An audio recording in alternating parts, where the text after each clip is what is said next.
Halo anak-anak hebat, apa kabar semuanya? Nah, jumpa lagi dengan Bu Guru Suci. Hari ini Bu Guru akan menjelaskan tentang energi alternatif. Silakan disimak ya.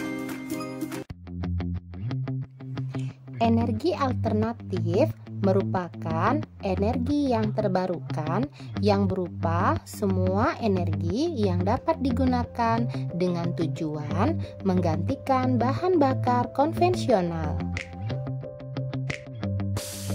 Adapun contoh energi alternatif yang akan Bu Guru bahas hari ini, yang pertama, energi matahari. Yang kedua, energi angin. Yang ketiga, energi panas bumi. Yang keempat, energi gelombang air. Yang kelima, energi biomasa. Ayo kita simak penjelasannya. Yang pertama, energi matahari. Matahari merupakan energi yang terbesar dan tidak terbatas jumlahnya. Matahari dapat menghasilkan panas dan juga cahaya. Matahari sebagai sumber energi alternatif dapat dimanfaatkan sebagai sumber energi pembangkit listrik untuk membantu pembentukan vitamin D, membantu proses fotosintesis, membantu proses pembuatan garam, serta mengeringkan benda-benda yang basah, contohnya pakaian dan lainnya. Adapun cara kerja pembangkit listrik tenaga surya, pada siang hari, panel surya menerima cahaya atau sinar matahari yang kemudian diubah menjadi energi listrik oleh sel-sel kristal melalui proses fotovoltaik. Listrik yang dihasilkan oleh panel surya ini dapat langsung disalurkan ataupun disimpan dalam baterai ACCU sebelum disalurkan ke beban. Pada malam hari, di mana panel surya tidak menghasilkan listrik yang sudah terkumpul atau tersimpan dalam baterai ACCU akan dapat digunakan untuk menyalakan peralatan listrik, misalnya lampu penerangan dan peralatan listrik lainnya. Yang kedua, energi angin. Angin adalah udara yang bergerak. Adapun manfaat energi angin, yang pertama, menggerakkan kincir.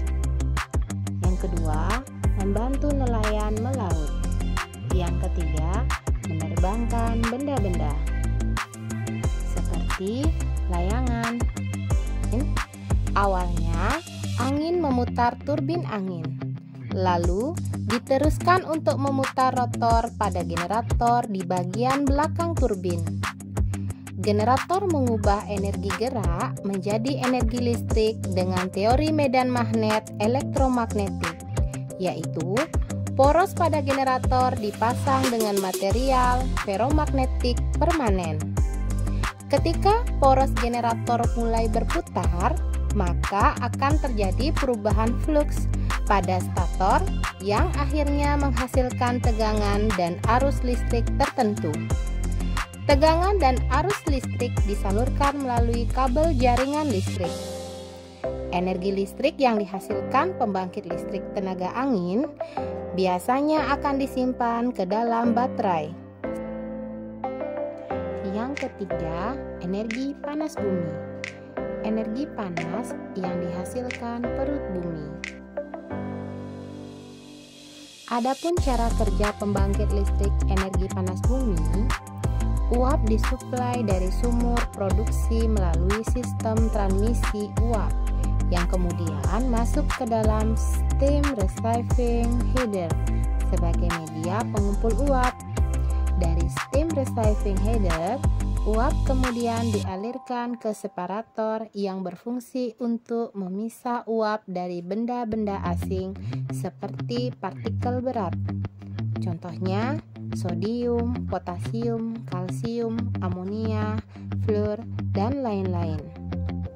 Kemudian, uap masuk ke demister yang berfungsi untuk memisahkan moisture yang terkandung dalam uap, sehingga diharapkan uap bersih yang akan masuk ke dalam turbin.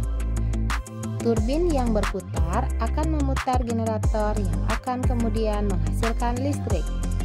Uap bekas turbin akan dikondensasi melalui beberapa tahapan, kemudian dibuang ke atmosfer melalui cooling. Yang keempat, energi gelombang air. Energi gelombang merupakan pemanfaatan gelombang laut yang pasang. Adapun pemanfaatan energi gelombang laut diantaranya transportasi laut, sistem pelampung, dan pembangkit listrik.